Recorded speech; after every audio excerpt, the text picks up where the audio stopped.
జై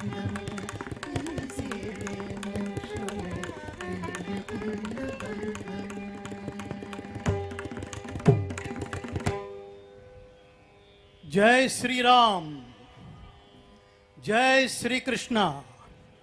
ఓం నమో వెంకటేశాయ.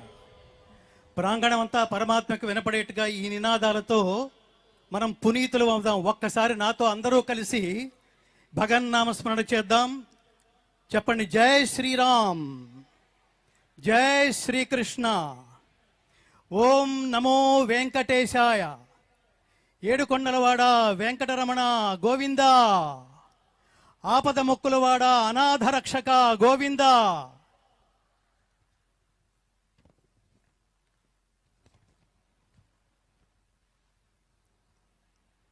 ఆకాశమంత పందిరి, భూలోకమంత పీట వేసి చెయ్యబోతున్న శ్రీ శ్రీనివాస కళ్యాణాన్ని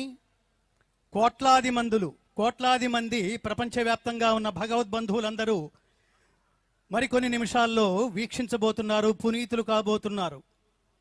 ఈ నేపథ్యంలో ఏ మహానుభావుడి సత్సంకల్పం వల్ల అయితే ఈ రోజున మనం ఈ కళ్యాణం జగత్ కళ్యాణంగా జరగబోతోందో, అలాంటి మహాత్ములు మాన్య ముఖ్యమంత్రి వర్యులు, ఆంధ్రప్రదేశ్ రాష్ట్ర ముఖ్యమంత్రి వర్యులు శ్రీ నారా చంద్రబాబు నాయుడు గారు, ఆంధ్రప్రదేశ్ గవర్నర్ మాన్యశ్రీ అబ్దుల్ నజీర్ గారితో కలిసి ఈ ప్రాంగణంలోకి విచ్చేస్తున్నారు. వారికి కరతాళ ధ్వనులతో అందరం స్వాగతం పలుకుదాం.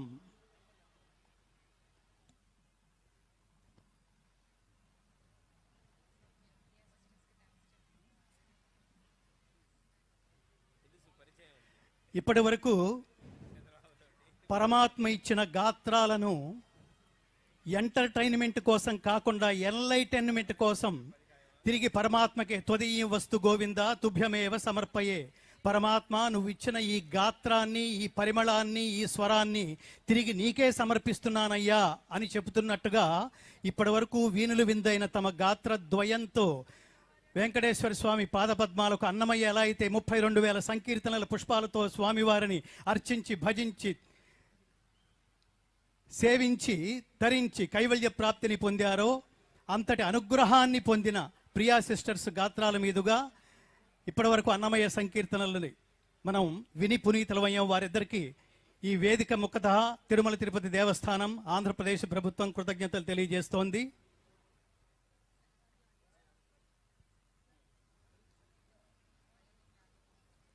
ప్రియా సిస్టర్స్ గాత్రద్వయానికి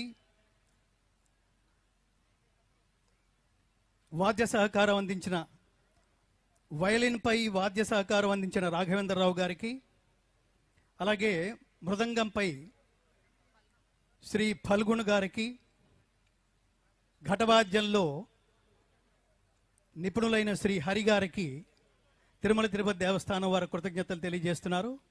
ఓం నమో వెంకటేశాయ.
ఎంత అంగబలం ఉన్నా, ఎంత అర్ధబలం ఉన్నా, దైవబలం లేకపోతే సంపూర్ణమైన విజయాలను సాధించటం సాధ్యం కాదు. మహాత్ములారా, మిత్రులారా, దైవబంధువులారా, ఆ నేపథ్యంలో పరమాత్మ ఇచ్చిన శక్తుల్ని ఎవరైతే స్వకల్యాణం కోసం ఉపయోగిస్తారో వాళ్ళు ఉన్నంతకాలమే జీవించి ఉంటారు.